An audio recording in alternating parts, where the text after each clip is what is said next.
So, I wasn't gonna watch Velma because I saw the trailer and lost all hope that it was going to be good. But I decided to give it a chance because sometimes trailers can be deceiving. And I thought that maybe it was going to be better than what I saw in the trailer. And let me tell you, it's just as bad as it seems. I watched the first 2 episodes, but I'm only going to talk about the first since I have a lot to say about it. Before we start, let me paint you a picture. Close your eyes and imagine this. It's a rainy Saturday night. Your parents left you home alone to go to a party. You're old enough to stay alone, but not enough to go with them. You're bored and decide to watch some TV. You scroll through the channels not really interested in what's playing in any of them, until you find Boomerang. You stay on the channel for a bit to watch the old bumpers you remember from your childhood. That's when they cut back to the show and Scooby-Doo is on. You remember watching the gang investigate all sorts of monsters and decide to watch the rest of the episode. You feel nostalgic and comforted in a way from just watching it. Now, throw that all out the window because we're not watching the gang work together. We're not watching Fred and Daphne have cute moments together. We're not watching Shaggy eat everything in his way. And we're definitely not watching Scooby looking for Shaggy while getting chased by the monsters. In fact, we're not watching Scooby at all. We're watching Velma, where Fred is a rich douchebag and Daphne is a bad friend and Shaggy is not even Shaggy, he's Norville now. And you might be asking yourself, where's Scooby-Doo in this show about Scooby-Doo characters? well, let me tell you, he's not in it because apparently he made it a kid's show because if it weren't for the talking dogs, Scooby-Doo would have been a mature show. God forbid that you can fit a talking animal to an adult TV show. I don't want to be mad at the fact that they took out Scooby because I kinda get it. If Scooby didn't really fit into the show they wanted to make, that's fine. I guess I'm mad because this show is such a far cry from the other versions of Scooby-Doo. Not just because the dog isn't in it, but because not even the characters feel like themselves. Let me explain. The characters in Scooby-Doo are iconic and everyone loves them. Velma is the smart and sometimes sarcastic one but still loves her gang and what she does. Daphne is not as smart as Velma but can end up being useful, especially with her self-defense skills, and sometimes even her sense of fashion ends up being useful. Shaggy is the laid-back and goof of the group that while the coward, he makes up for it by being Scooby's best friend and being one of the most iconic duos in all of pop culture. And Fred was the leader of the gang that sometimes was the one that kept the group grounded and sort of ways keeps them from being over the top. Sometimes he was cocky, but he always cared what happened to his friends while investigating, making him a great leader. Velma's version of the Mystery Inc. is nothing like I just described, and most of the time feel like completely different characters who just happen to look like the gang, except for Norville. Fred is a self-absorbed, rich douchebag who doesn't really care about anything else except for himself and the way he's perceived by his father or his friends. Daphne is the stereotypical popular girl who's mean to the nerdy main character because they used to be friends but got new friends and is now one of the worst people the main character knows. Though she gets some moments of redemption in the second episode, she's still the mean girl of the school/show, and Norville is not Shaggy. I don't care what anyone says, this is not Shaggy. I swear, he could have been a completely new character for the show, and nobody would have even been reminded of Shaggy. And I get that's what they tried, because he's the only one whose name got changed. I know Shaggy's real name is Norville, but you get my point. The episode starts with a murder, bitch, in the girls' locker room where some girls are going to take a shower, but before we get to hear anyone talk, let's show you that this is a mature show and not a kids show. After that, they talk about how the pilot of a TV show always has more nudity than the rest of the series, while they're naked. Daphne gets into an argument with another girl that escalates into a full-blown fist fight, where Daphne starts drowning her in a puddle of water. Everyone finds out that a girl was killed and hidden in Velma's locker.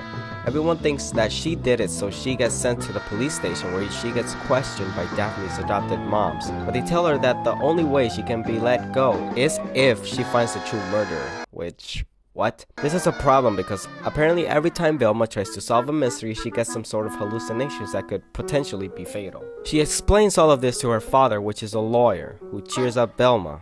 Because you're a weirdo. We then get this extremely disturbing scene that comes out of nowhere of Velma's dad's girlfriend taking pictures of her pregnant belly, all while the baby does the Nightmare on Elm Street wall thing and looks like it's trying to call out of its mother.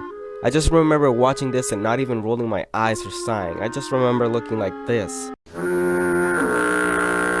We go to the dead girl's funeral, which is being held at what I'm guessing is her favorite hangout spot, Spooner's Malt Shop, which I guess is this show's version of Pop's Chocolate Shop from Riverdale, which they mention a couple of times in this episode. At the funeral, we see one of the dead girl's friends singing her favorite song, which has some dirty lyrics, which I guess is supposed to be funny because she's singing it at her funeral, but it's not. Daphne calls out Velma for being the main suspect in her murder and a bad friend, to which Velma just quits her job and goes outside, I guess. While outside, she talks to Fred about his insecurities, and she then gives us insight about why she gets hallucinations. And that's because she feels guilty that one day she found her Christmas presents early and felt bad and her mom went to buy her some new gifts. Wait. What? Velma got 2 sets of presents because she found hers and cried about it? Who knew Velma was such a brat? We meet Norval after her talk with Fred, where he tells her that he might know who killed Brenda. I just remembered the girl's name. Velma tells him to tell her who did it, but he starts talking about how he left some voicemails in a joke that goes on longer than it needed to. But the voicemails don't tell her much apart from the fact that Brenda borrowed his camera to find anything suspicious going on at the school. Velma remembers that her dad's girlfriend got a new camera and that she knows they can't afford,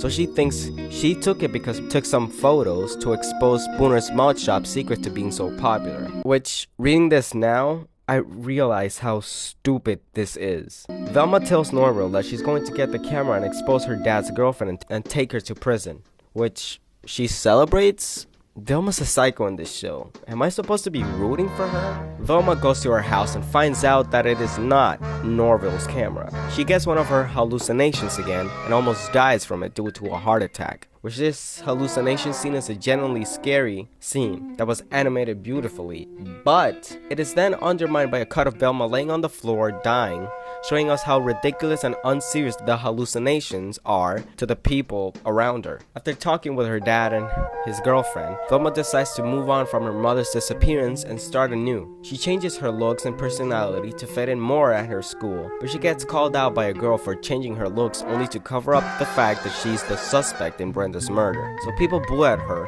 and throw her some things like a paper ball, a banana peel, a tomato, a book, a soccer ball, and oh yeah, a fucking paper guillotine. What is wrong with the people here? Fred catches it before it reaches Velma and he throws it back and cuts off a kid's foot, and he keeps talking like nothing happened. What is this show? After that, Velma heads to the bathroom to go back to her old look, but she's confronted by Daphne and her friends for apparently going after Fred. Velma tries to explain to Daphne that she doesn't like Fred, but then keeps talking about how if someone offered her a look at a photo of Fred naked, she would see it, which, okay Velma, no one even mentioned that scenario.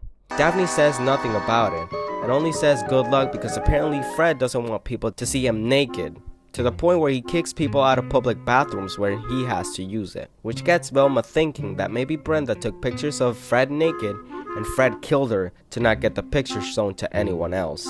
Norval takes Velma to Fred's house where she breaks in to see if he has the camera. Velma has one more vision where she sees her mom turn into a giant monster. Norval tells her to focus on what he's saying and decides to confess. She laughs thinking that it's a joke and that she only sees him as a brother, which, ow. But I mean, he kinda had it coming. Why would you confess while she's getting chased by a monster that if she gets caught, she could have a heart attack and die? What was the plan there, Norval? The hallucination goes away after laughing at Norval's confession. She ends up in Fred's room where she finds the camera with the name Norval on it. She finds that indeed Brenda took pictures of Fred in the bathroom, but before she can see anything too revealing, Fred interrupts her, coming out of the bathroom admitting that he did take the camera, but it was because, you know what? I'm not even gonna tell you. Just look. Brenda also photographed this. Wait, your secret is you're hairless? He then tells Velma that he's going to do to Velma what he did to Brenda. Velma gets scared, but then Daphne's moms come in and shoot Fred in the legs, coming into the house after seeing Velma break in. They say that Velma did a good job catching the murderer, but Fred says that he didn't kill Brenda. He paid her to not release the pictures and says that he would never kill anyone because he's too much of a puss. His words, not mine. Too much of a puss to kill someone! The episode ends with Velma saying that she can't just forget what happened to her mom and that she's going to find her no matter what. Norval opens one of Velma's trash cans after seeing cockroaches crawling over it and finds a dead body inside it. And that's Velma episode 1. It was fine, I guess. The story was kind of fast paced and didn't really hook me into watching it, so I was kind of bored throughout the entire episode, and the show not being funny didn't help. The one good thing about the show I can say is the animation, which honestly looks great. I like the style and how the characters look, apart from Norville.